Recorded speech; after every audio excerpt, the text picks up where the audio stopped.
अमित सिंह जी है। अमित सिंह डबवाली से विधायक। डवाली से विधायक, नहीं डवाली से विधायक। हाँ ये तो पता है।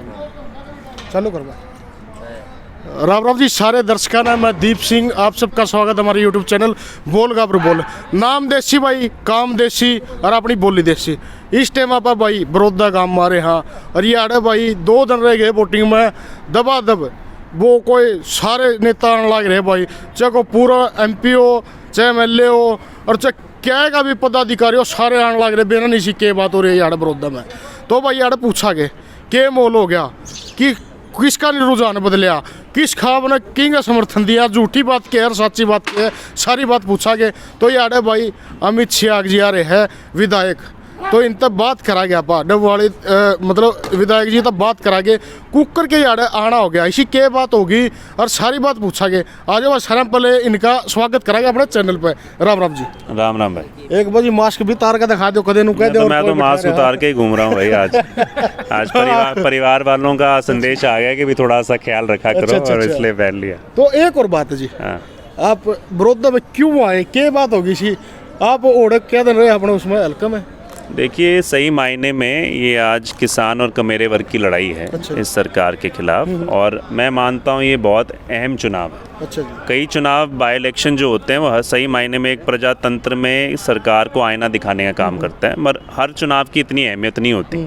इस चुनाव की ना केवल कांग्रेस पार्टी के लिए, पर मैं मानता हूँ आम जनता के लिए, किसान कमेरे वर्ग के लिए बहुत बड़ी अहमियत है। इसीलिए मैं मानता हूँ हर तरीके का लोग, सिर्फ नेता नहीं, यहाँ पर ऐसे लोग भी हैं, कल मैं मानता हूँ यहाँ पे कर्मचारी भी इकट्ठा होंगे, गोहाना के अंदर इकट्ठा हो रहे हैं। अच्छा। और भी कई जो लोग हैं अलग अलग वर्गों से वो भी आए हैं। तो हर कोई अपना इस जनादेश में अपनी आहुति डालना चाहता है, क्योंकि आज हमारा जो कृषि प्रधान देश है, कोई ना कोई हर उस परिवार से निकल कर आता है, गाँव से, खलियान से।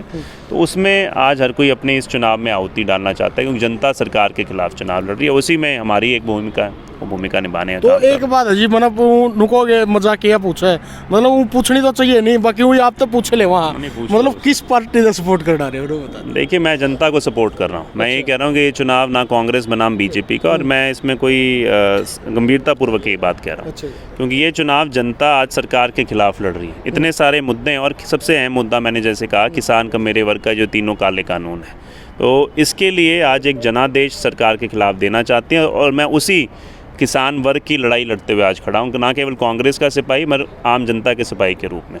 तो विधायक जी एक बात है, जैसे 3 काले कानून बोले गए हैं किसानों के द्वारा, मतलब आप दुष्यंत चौटाला या मुख्यमंत्री जी से मिले नहीं क्या, उनको बोला नहीं क्या आपके विधायकों ने भाई ये गलत काम कर रहे हो आप, जो भी कानून है ये बिल्कुल किसान का गला घोटने के बराबर है? आपको लगता है कि आज की तारीख में जितना विरोध हुआ है, आम जनता ने सड़कों पे विरोध किया, हमारे लोगों ने, कांग्रेस पार्टी ने लोकसभा में विरोध किया, विधानसभा में हमने विरोध, जो पिछला सेशन था, विरोध के लिए हमारी तरफ से call attention motion, adjournment motion दिए गए थे, हमें उसको बोलने नहीं दिया गया, वहाँ पे आवाज़ बंद करने का सरकार ने काम किया।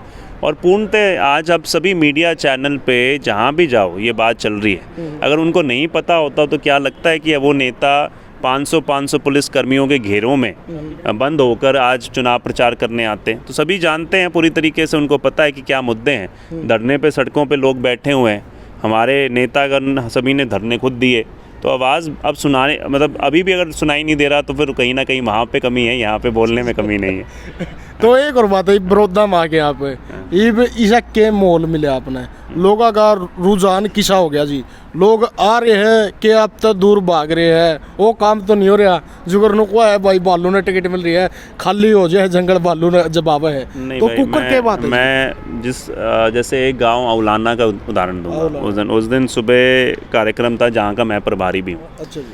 आज अगर आप खुद आकर देख लेते हैं, या अभी मैं कहता हूँ कि दीपेंद्र जी के किसी कार्यक्रम में आप अभी चले जाओ, यहाँ पर जिस तरह का आपको जोश मिलता है, जिस तरह का उत्साह मिलता है, वो अपने आप में देखने को बनता है कि किस तरीके से जनता आज की तारीख में जो इस सरकार को एक सबक सिखाना चाहती है, और उनका भरोसा एक और एक कांग्रेस पार्टी के ऊपर है। तो मैं मानता हूँ अब कहने वाली बात नहीं रही, अब चुनाव तो सुनिश्चित है। ये चुनाव मैंने कहा जैसे जनता का चुनाव है, मगर कांग्रेस के माध्यम से जनता इस सरकार को एक जनादेश अपना देना चाहती है, एक सबक सिखाना चाहती है। तो ई वजूकर गामा में के माहौल हो गया जी, किसी के लोगों का विश्वास हो रहा है नहीं पार्टी में, आपकी पार्टी में? और दूसरी बात एक और है, जो उचाण वाले आने लग रहे हैं जी, मेन बात सब मेन बात, उचाण वाले आने लग रहे हैं। और मैं के है भाई मार पर गलती हो गया थाम गलती नहीं कर देना, या गलती कुकर के है, समझ में नहीं आ रही मेरे। दो चीज़ें हैं, जहाँ तक आप क्या माहौल है उसका मैं कहूँगा कि अगर रात को 1:30 बजे 2 बजे आपका प्रोग्राम आपके गांव में हो, उदाहरण के तौर पे 4 बजे का, नेता पहुंच पाए 1:30 बजे और फिर भी दुगनी भीड़ वहां पे खड़ी हो, तो अपने आप आपको आज के बाद फिर आपको जो रिपोर्टर है उसको मान लेना चाहिए कि चुनाव ख़त्म हो चुका है। क्योंकि दीपेंद्र जी का, हुड्डा साहब का, या जो हमारा नेतृत्व आता है 4-4 5-5 घंटे के बाद भी जनता में उससे दुगना उत्साह दिखाई देता है। ये सबसे बड़ा प्रमाण है आज की तारीख में जनता का क्या मन है। जहाँ तक आप कह रहे हैं अचानक से लोग आए हुए हैं, तो सही मायने में उन्होंने देख लिया कि भी हमने जिस पार्टी पे विश्वास किया था, जिन नेताओं ने चौधरी देवीलाल की तस्वीर लगा के वोट मांगने का काम किया था, आज जब किसान और कुर्सी के बीच में चुनने की बात आई तो उन्होंने कुर्सी को चुनने का काम किया। तो उसी मुद्दे को लेकर आज वो यहाँ पे सतर्क करने आए जनता को कि इस किसी प्रलोभन में ना आ जाना। जैसे प्रलोभन दे रहे हैं कि 4 साल हमारी सरकार है, 4 साल रहेंगी तो हम ये काम करेंगे। 6 साल में जिसने एक बार भी सुत लेने का काम नहीं किया, आज वो 4 साल की बात करते हैं। और 4 साल के ऊपर भी बहुत बड़ा क्वेश्चन मार्क इस चुनाव के बाद लग जाएगा, जब सही मायने में जनादेश आएगा। जिस तरह का आपस में तालमेल की कमी पहले से दिखाई दे रही है, पता नहीं 6 महीने चले, 6 दिन चले, 6 हफ्ते चले, सरकार पता नहीं। तो एक सच्ची बात बताइए अपनी आत्मा है। हाँ जी, जो ये कहने लग रहे हैं 10 तारीख ना रिजल्ट आऊगा, 15 तारीख ना सरकार टूट लेगी, क्या सच्ची बात है? देखिए मैं सीधी सी बात कहता हूँ, मैं ये 15 तारीख की बात नहीं कहता, मैं यही कह रहा हूँ कि 6 हफ्ते लगें, 6 महीने लगें। पर आज एक सरकार के अंदर पहले दिन से एक विरोध के स्वर थे। आपने खुद देखा जेजेपी के अंदर अफरा तफरी मची हुई है। बीजेपी के भी कुछ जो पूर्व विधायक थे वो छोड़ के पार्टी आए हैं, कुछ लोग छोड़ कर आ रहे हैं। जो निर्दलीय हैं उनके अंदर भी पहले से एक तरीके से मांग उठी हुई है। तो पहले से माहौल था और ये उस माहौल के अंदर एक तरीके से आग में घी डालने का काम करेगा। और मैं मानता हूँ कि मैं कोई ज्योतिषी तो हूँ नहीं कि भाई कहूँ कि 6 महीने बाद या 6 दिन बाद बनेगी। पर आज माहौल है, 2 चीज़ें ज़रूर होंगी, या तो इस सरकार का पतन शुरू हो जाएगा, सरकार गिरने का काम होगा, या फिर इस सरकार पे इतना दबाव बन जाएगा कि इस तरह के जो काले कानून हैं उनको आखिरकार वापस लेने पड़ेंगे। ये दोनों में से एक चीज़ ज़रूर होगी। तो एक और बात है जी, एक साइड बालू है, एक साइड पहलवान है, तो बाजी कौन सा मर्दा दिखा आपने? बाजी जनता मारेगी। ये मैं वही कह रहा हूँ कि ना ये पहलवान और भालू के बीच में, ना ये कांग्रेस बनाम बीजेपी के बीच में, और हुड्डा वर्सेस खट्टर तो नहीं हो रहा ये जनता वर्सेस दमनकारी सरकार है। जब ये बात है, जब जनता लड़ने लग जाए, वोट जनता ने डालने, जब जनता सरकार के खिलाफ हो जाए तो क्या हशर होता है, उसका नतीजा आपको 10 तारीख को दिखाई दे जाएगा। जीत का मार्जिन कितना रहेगा? ये मार्जिन तो जी उस दिन जब रिजल्ट आएगा पता चलेगा। पर मैं कह रहा हूँ कि एक भारी बहुमत से इस बार जीत होगी। आज जो चुनाव रह गया, क्या जमानत जब्त होती है या नहीं है, उसका चुनाव है। जीत भारी बहुमत से होगी। पता है क्या सर, एक मतलब हम गांव में गए, 2-3 जगह गए, हमें कुछ ऐसा सुनने को मिला है जैसे जीत का मार्जिन 2 या 5 हज़ार के बीच में रहेगा तो सरकार है ना उसको कब्जा कर लेगी, अपनी सीट बता देगी और जीत घोषित कर देगी जो कि उनका कैंडिडेट है उसकी। तो इसके बारे में क्या कहना जी? आप निश्चिंत रहिए, जीत का मार्जिन बहुत बड़ा है। अगर जितने भी अटकलें, ये भी एक सरकार का तरीका होता है मानसिक दबाव डालने का कि भाई मार्जिन कम है, सरकार कहीं ना कहीं कर लेगी। पिछला जो चुनाव था जहाँ पे 75 पार की बात करते थे, उस समय भी सभी जगह पे उन्होंने यही प्रचार किया था कि भैया इस सरकार ईवीएम के घोटाला करेगी, किस तरीके से सिस्टम चलाएगी, उस कारण से चुनाव फिर भी अपने पक्ष में ले जाएगा। और हुआ क्या, 75 पार के बाद वो 40 पे आके खड़े हो गए। कांग्रेस पार्टी ने 31 सीटें जीती। मतलब इनने जी पिछली बार घोटाला कराया था, वो सब ने बेरा जी। नारनौंद वाली सीट राज सिंह मोर जीत रहा था, ओडा कैप्टन अभिमन्यु जीता दिखाया। आज थी उसने इलेक्शन नहीं जीता।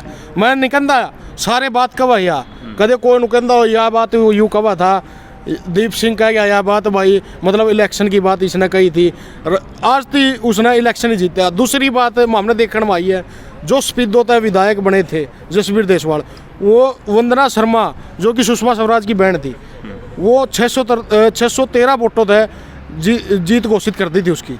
तो उसके बाद में फिर जसबीर देसवाल घोषित हुआ था जीता हुआ। तो दबाव नहीं होता क्या है ये, मतलब दबाव देती है सरकार? मैं वही कह रहा हूँ कि ये चुनाव जनता खुद लड़ रही है और जनता ने एक चीज़ का मन बना लिया, मार्जिन इतना ज़्यादा आगे तक ले जा चुकी है कि यहाँ पे कोई भी अगर तरह का हथकंडा ये सरकार अपनाने की कोशिश करेगी वो विफल रहेगी। ये सरकार, ये जनता चुनाव जीत कर निकलेगी, मैं आपको आश्वस्त करता हूँ। इबका आखिरी सवाल जी, इबका ईवीएम वाली सेटिंग तो नहीं हो जाए? ईवीएम में गड़बड़ होगी भाई? आप नतीजा देख लीजिए 10 तारीख को बारी मोहम्मद से हम ये चुनाव जीतने जा। तो धन्यवाद जी। ईवीएम ने भी फेल तो भाई ये थे अमित शाह जी विधायक। तो इन्होंने जो भी कहा है भाई देखा गया, वह 10 तारीख ने देखा गया। बाकी था भाई 3 तारीख ने वोट गिन जाओ, किसी पार्टी की वोट गिरो कोई दिक्कत नहीं है भाई। अपन किसी पार्टी की वोट गिरो मगर अपनी पार्टी की मतलब अपनी वोट का जरूर प्रयोग करो भाई। हम और ज़्यादा से ज़्यादा भाई वीडियो देखा करो, जो अच्छे बुंडे कमेंट में कराया करो। धन्यवाद।